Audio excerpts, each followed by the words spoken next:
Good day mga ka-Ergan. So ngayon update nga tayo sa ating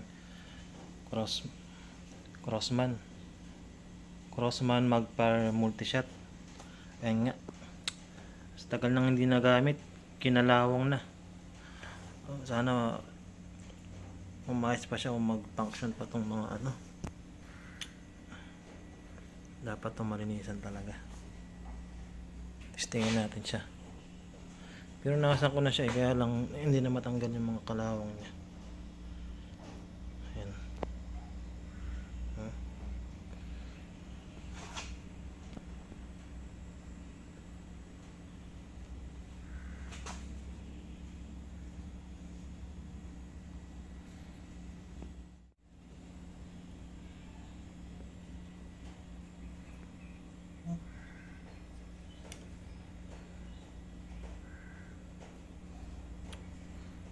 Comment naman kayo sa ano kung anong magandang pantanggal sa kalawang, no?